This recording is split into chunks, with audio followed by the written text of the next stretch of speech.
akwai kalubale a tattare da kai. Laifin mene? A'a. Episode 5 ya ci gaba inda Kaka suka ci gaba da yin chapter akan siyarwa mai gadi gida. Har aka tsero baban Kaka, amma shi kuma Malam Salihu ya ruɗe. Sai wani bafade ya mishi bayani akan wanda ya siya musu gida. Amma Kaka da baban shi ba su ji daɗi ba. Har suka so a fasa siyar da gidan. Suna cewa nawa za a siyar musu. Amma wani bafade ya ce musu ai Prince baya siyan abu a hannun talakawa. Aka kore su. Sai ga Bintu da Kaka suna magana. Tana ƙoƙarin koyar da shi yadda ƙaddara take kasancewa. Komai na Allah ne ba na bawa ba. Har tana ce mishi yanzu ai matsayinsu ba ɗaya bane da shi da ita. Tana ƙara mishi wa'azi akan ya ji tsoron Allah. Sai muka ji hon 'yan sanda sun zo tafiya da Kaka da baban shi. Aka nuna matar shi tana jin labari akan abin da ya faru da mijin nata. Sai muka gansu a station ana magana da su da wani ɗan sanda. Yana ma Kaka gargaɗi akan furucin da ya a baya. Har baban shi ya ba ɗan sandan nan haƙuri yana cewa kar a kulle mishi kakan shi. Amma dai dole sai an rubuta statement akan ba abin da zai ƙara haɗa shi da su Bintu. Daga nan sai muka dawo gun su Bintu akan wai za a musu ɗinki kaya har kala 20-20.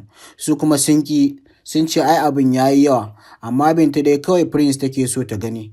Duka dai suna farin ciki har aka watse da addu'a. Sai station Kaka ya fito ya shiga mota.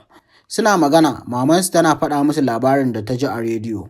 Har tana musu nasiha, amma ya ƙi ji. Suka nuna su ba ruwansu. Kaka shi kuma sai muzure yake yi.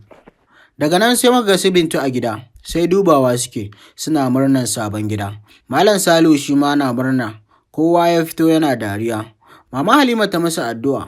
Malam Salihu yana cewa ai tare yanzu za su zauna a gidan dukansu. Amma Halima ta ce kawai saboda littafanta za ta je ta ɗebo banda kaya.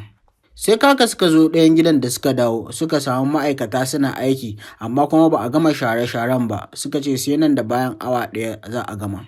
Baban Kaka dai shi sai mita yake yi har yana cewa ya tafi hotel, amma matar shi ta ce ita ba za a tafi hotel ba. Suka ji haushinta har dai ta faɗa musu gaskiya aka watsi.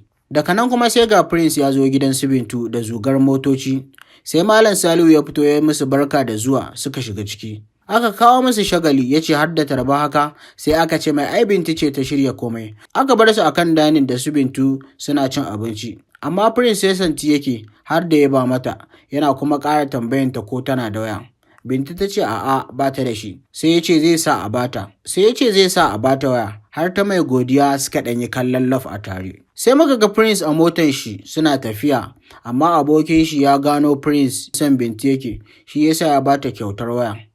Suka da yi hira ya faɗa mai ai Bintu tana burge shi, har ya kira shi da suna Malam Ahmadu cikin wasa. Da daddare kuma Kaka yana zaune sai muzure yake, ya ɗauko takalmi ya saka ya fito, amma matar baban shi ta gan shi tana tambayan shi ina zai je.